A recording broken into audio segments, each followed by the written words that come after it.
In this class, we shall advance our previous discussion on Bingham method of simplex technique. We have seen that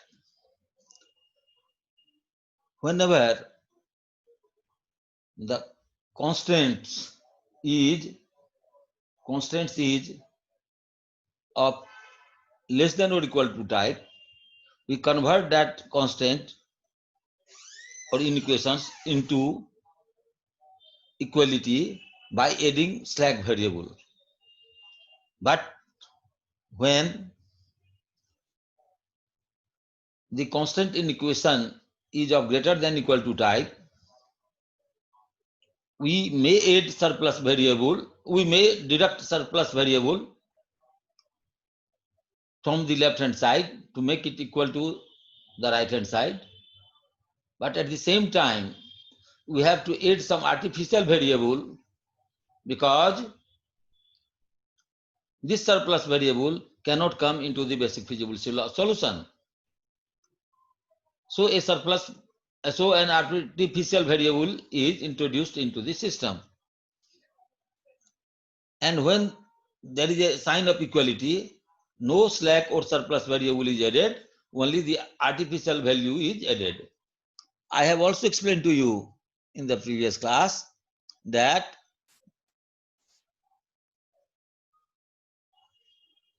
in the initial solution, we always take slack variable and artificial variable only. No surplus value is considered, because if we consider the surplus variable, it will come negative, and we cannot consider negative, say, variables in the initial solution of the simplex technique. So let us consider the following linear programming, in which we have to maximize z is equal to 2x1 plus 4x2. Z is equal to 2x1 plus 4x2. Subject to the condition that 2x1 plus x2 is less than or equal to 18, 3x1 plus 2x2 is greater than or equal to 30, and x1 plus 2x2 is equal to 26, x1 and x2 both greater than or equal to 0. See the beauty of the problem, that in this problem, although there are only two variables x1 and x2, but we have all three kinds of constants. One is less than type, another is greater than type, and here we have equal to type.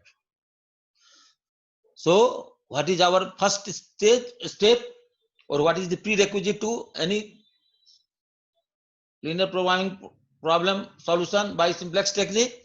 That all the values on the right hand side, in this case 18, 30 and 26, be greater than or equal to 0, and this condition is met here because we find that on the right hand side of the first constant is 18, on the right hand side of the second constant is 30, and here in the third constant it is 26. So all are positive. And second condition is that all variables should be greater than or equal to positive. So x1, x2 both are given that they are greater than or equal to positive. So both the conditions are satisfied. So we can proceed to solve this problem by simplex technique. So what we'll do, the first thing is that the first equation is 2x1 plus x2 is less than or equal to 18. So we introduce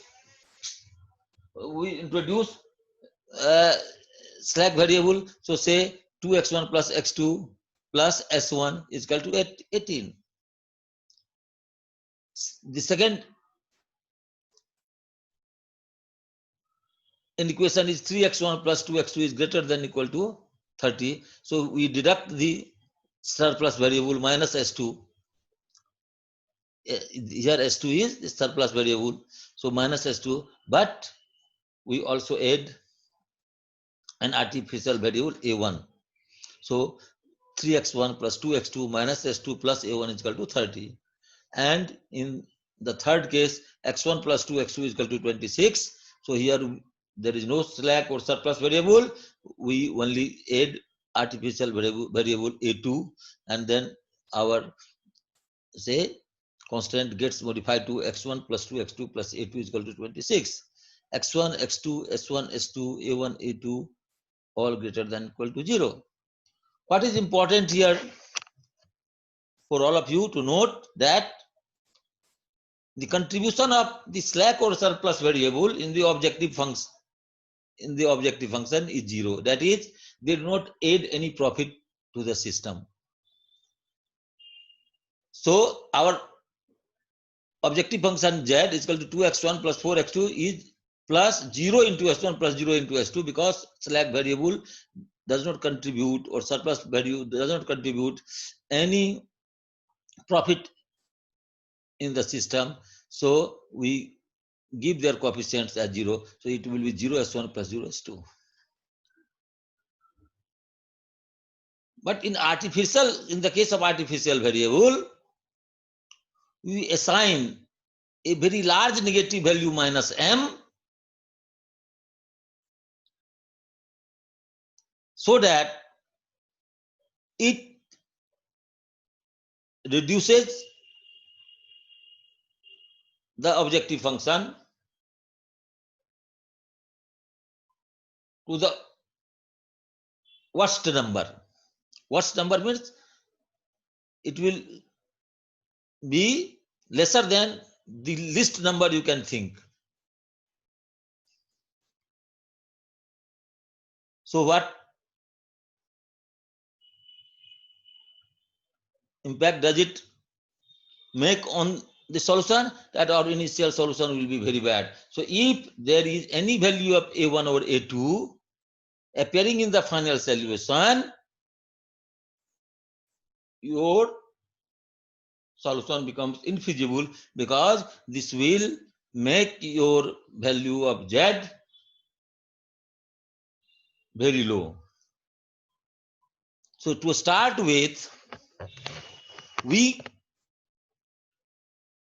consider the worst solution, and then slowly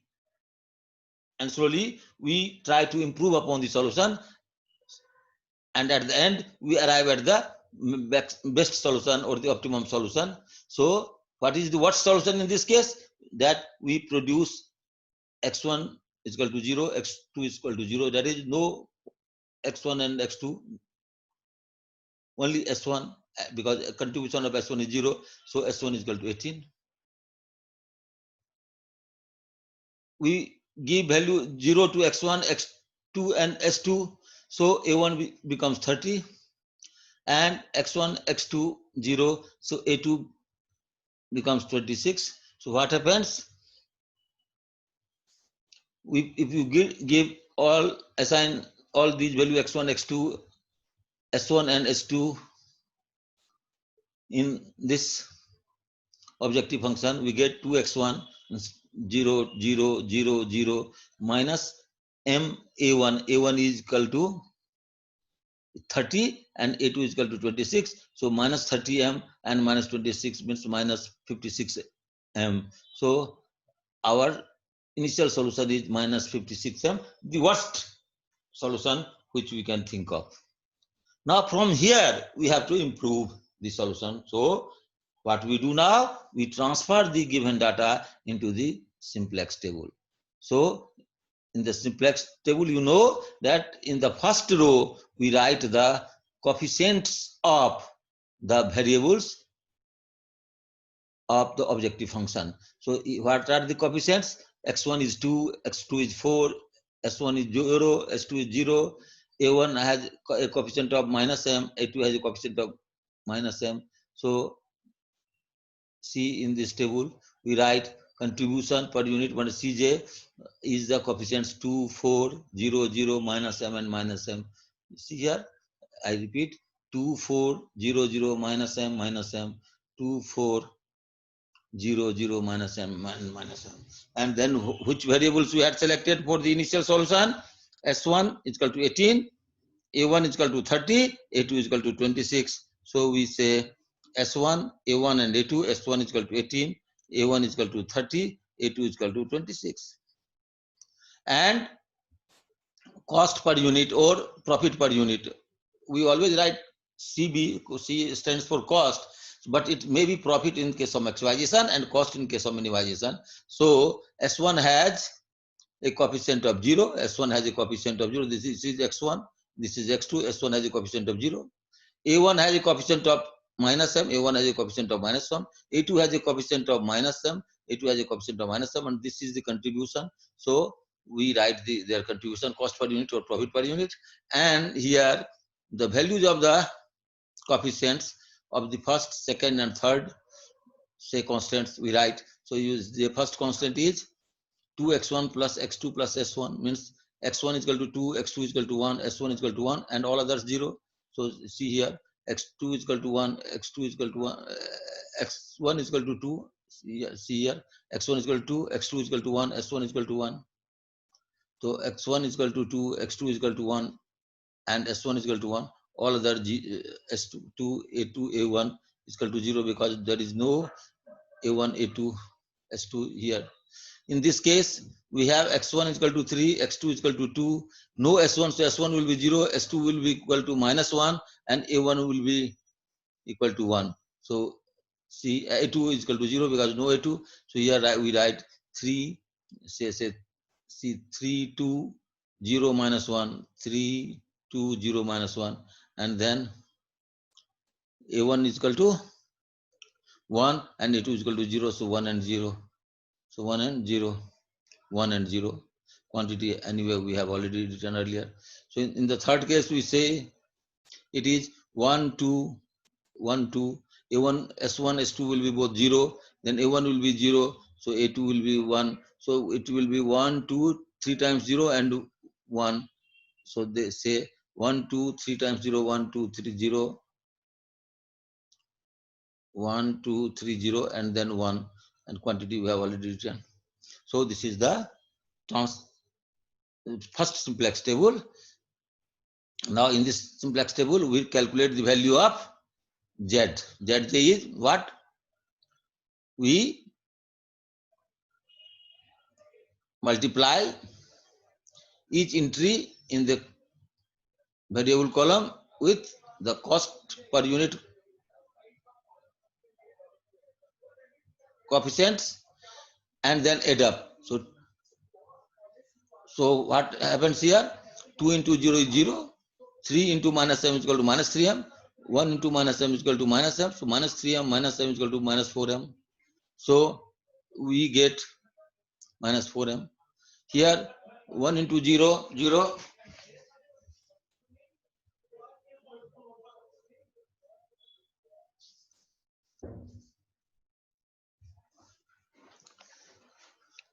2 into minus a minus 2m, 2 into minus a minus 2m. So it will be minus 4m here again. Here it will be 0, 0, 0. So it will be 0. 0 into 0, 1 into minus a minus 1 into minus m, it will be plus m. And 0 into minus m, it will be 0. So you get here m. So similarly, we calculate all the values. Then Cj minus Zj will be 2 minus 4m. So minus minus plus, so 2 plus 4m. Or you can also say 4m plus 2. And this is 4 minus 4m and 4 minus plus 4m. So 4 plus 4m. This is, so you can consider it 4m plus 4. Likewise, you can calculate all the number values. So what happens? What happens here? In the case of maximization, you know that all the values in the index row, this is called the index row or net evaluation row or delta J row. So this row, the maximum, we start the solution from the maximum positive column. So what is the maximum positive value? 4m plus 2, 4m plus 4. So this is the maximum positive. So we consider this column, column corresponding to x2 variable is the key column. Key column means the variable which is going to come in the next iteration is known as the key column. So x2 will be the incoming variable. Now we divide the quantity of each row with the entries in key column, and we write here the minimum ratio value. So 18 divided by 1 is equal to 18, 13 divided by 2 is equal to 15, 26 divided by 1 is equal to 26 divided by 2 is equal to 13. So we have 18, 15 and 13. So what is the minimum? Minimum is 13. Minimum is 13. So this 13, and so A2 becomes what? A2 becomes this row with minimum ratio is considered is known as key row. So this is the key column. X2 column corresponding to X2 variable is key column. Row corresponding to A2 is known as key row, and the intersection of key column and key row is known as key element. So 2 is the key element here. You see, this is 2, this 2 is the key element. So what we do now, we improve the solution and go to the next table. So next table, all these things will remain the same, but in the key row, what was the key row? This was the key row. So the key, we divide each, A2 will be replaced here by X2. X2 will come, and X2 has a contribution of 4. So we will write here S1, A1, and A2 will be replaced by, say here, S1, A1, and A2 has been replaced by X2. X2 has a contribution of 4. Then what happens? Each key, how do we convert the entries in the key row? We divide each element by the key number. So this will be 1 by 2, 2 by 2 is equal to 1, 0 by 2, 0, 0 by 2, 0, 0 by 2, 0, 1 by 2, 26 by 2 is equal to 13. So in the next row here, we write 1 by 2, 1, 0, 0, 0, 13, 26. And how other numbers are calculated, it is shown here. Explanation is also given in this slide, that 4 plus 4m is the largest positive number in index row. So we apply following elementary row operations to get improved solution by introducing variable x2 into the basis and removing artificial variable a2. And so one thing you know, that when we remove a2 from here, so now once a2 is removed, so in no other solution A2 will come. Therefore, this is done in the case of artificial variables. So the column corresponding to A2 will also be removed in the next iteration. You need not keep this column at all. So this row is A2 is being replaced by X2, and this column A2 will disappear. This will not happen. So now we will have only these columns X1, X2, S1, S2, and A1 columns.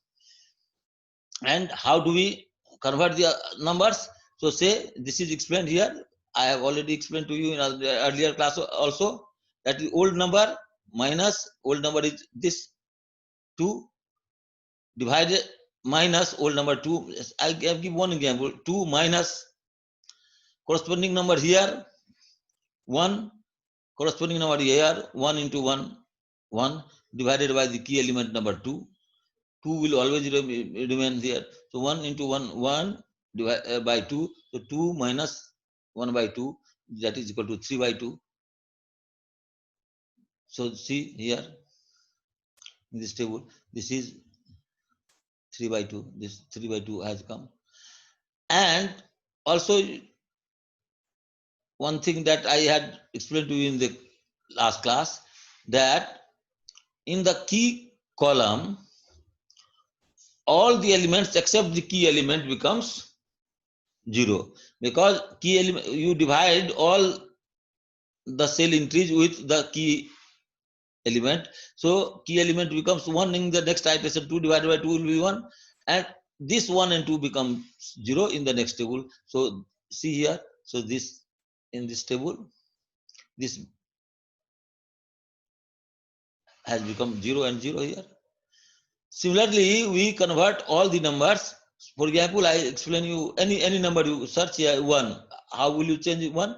1 minus old number 1 minus then corresponding number here 0 into 1 0 divided by 2 1 divided minus 0 is equal to this will 1. So this is the same number 1 will appear here. Likewise, we have converted all the numbers. And this is the now the changed quantity. So for example, I give you here, calculate the new quantity. Say this 30 I want to change. So 30 minus 26 into 2 by 2. So 26 into 2 by 2 means 30 minus 26 is equal to 4. So this is 4. So we get this hash table. Now in this table, you see A1 is here, A2 has disappeared. Now there is no A2. Now again we calculate ZJ value, that is 3 by 2 into 0, 0, 2 into minus m minus 2m, 4 into 1 by 2, 2. So it is minus 2m plus 2, that is 2 minus 2m. 0 into 0, 0, 0 minus m into 0, 0, 4 into 1, 4, 4. So we have calculated, we have added the multiplication of the cell entries in this column with the cost per unit column, and then we have written the ZJ value here. So this ZJ is 4, 0, m and minus m. Then CJ minus ZJ is 2 minus 2m. So 2 minus 2 minus 2m is equal to plus 2m. Similarly, 4 minus 4 is equal to 0. So all these things are given here.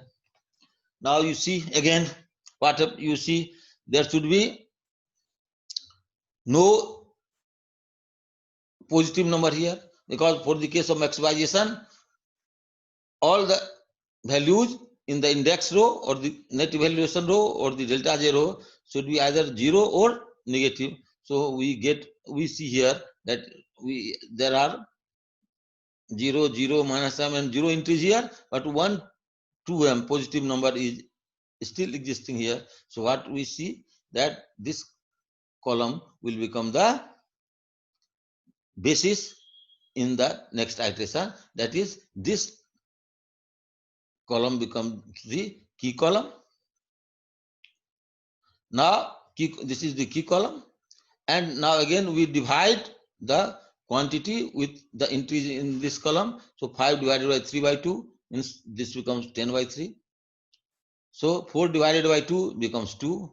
13 divided by 1 by 2 means 13 to 2, that is 26. So what is the least number here? Out of 3 numbers we see here, 10 by 3, 2, 26. So 2. So this row is now the key row.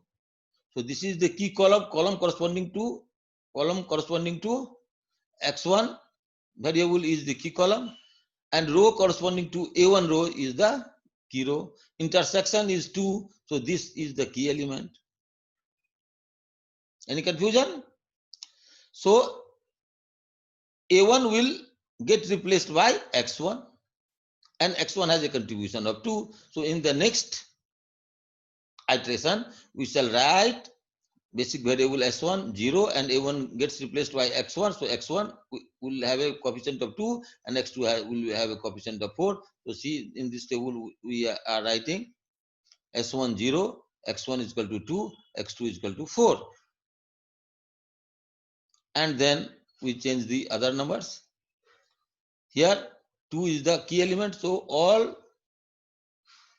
the cell entries in this row will be divided by 2. So we shall get 2 by 2, 1, 0, 0, minus 1 by 2, 1 by 2, 4 by 2 is equal to 2. So see, these are the entries here. 2, 1, 0, 0, minus 1 by 2 and 2. Here I have explained how to calculate this new element, but I will show you here in the example.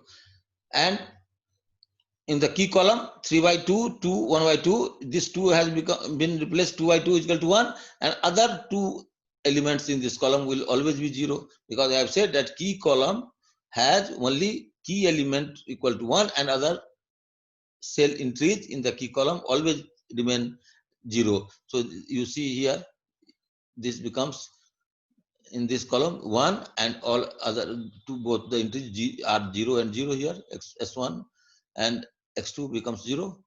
Okay. Now we replace other. I just give one example. Suppose we want to change this value. So this will be replaced by how much? 1 minus corresponding value in the key row, 0 into corresponding value in the key column, 0 into 3 by 2 divided by 2. So 0 into 3 by 2, 0 by 2, 0. So 1 minus 0 is equal to 1. This gets changed to, you have seen, this gets changed to S1 is equal to 1. Now, even A1, this A1 column has gone, because I have already explained to you that if artificial values are replaced, then they no longer exist in any solutions. So we do not write that artificial value anymore in the further iterations. So A1 has also been replaced. So we have only X1, X2, S1, S2, and no A1 here. So see here we have only X1, X2, S1, S2, no A1. A2 has already been replaced earlier. So we have only X1, X2, S1, S2, and other entries, cell entries have been similarly been replaced. So now calculate this ZJ. So 0 into 0, 0, 2 into 1, 2, 4 into 0, 0. So we have add up. When we add up, it comes to 2. 0 into 0, 0, 2 into 0, 0, 4 into 1, 4. So this comes 4. 0 into 1, 0, 2 into 0, 0, 4 into 0, 0. So this 0. So similarly, you calculate this. Then Cj minus Zj. So 2 minus 2 is equal to 4. 0. 4 minus 4 is equal to 0. So all entries here come as 0. So this is the index row or net evaluation row, or also delta J row. So all entries in this row are 0. So it should be either 0 or less than 0, negative value. So this is the final solution. This is the optimal solution. No betterment is possible now. So what is the final solution? We produce X1, 2 units of X1 and 12 units of X2 and 2 units of S1, because S1 is a slack variable and it does not contribute any profit. So this is notional only. So actual solution is X1 is equal to 2 and X2 is equal to 12. So what happens?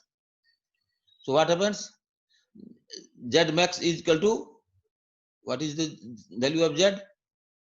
Maximization is 2x1 plus 4x2. So 2x1 plus 4x2 we write here. X1 was 2 and x2 is equal to 2. So 2x1 is equal to 2 into 2, 4, and 4x2. So 4 into 12, 48, 48 and 4, 52. So Z max is equal to 52. So 52, maximum value of Z comes to 52, and this is the final solution. So here we finish the big M method. Now you have understood that how you have, I think you have fully understood how to use big M method in solution of, say, problems which have greater than or equal type or simply equal to type constant inequations or equations. So to sum up, I would say that whenever you have an equality sign, you add only artificial variable. When you have greater than equal to sign, you deduct the surplus variable and add the artificial variable. And when you have less than equal to sign, you have only slack variable. So only slack variable and artificial variable come into the solution of, come into the initial basic feasible solution.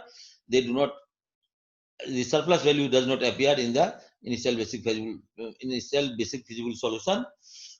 And if the problem is of that of maximization, we give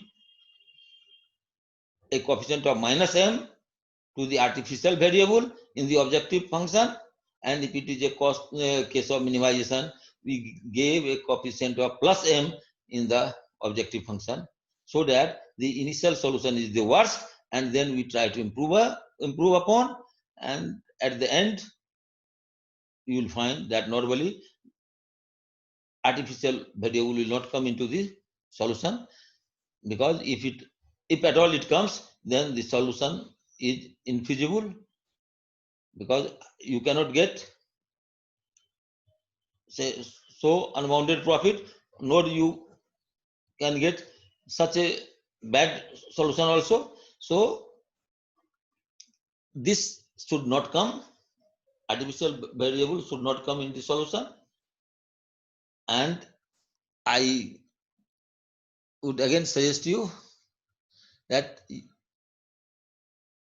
instead of converting the maximization problem to minimization or minimization problem to maximization, you straightway use big M method when you have greater than or equal to type constant, because calculation may be slightly clumsy, but the method gives you an easy solution of your simplex problem, linear programming problem. So this is the end of big M method. Now, from the next class, we shall start duality in simplex technique. Thank you.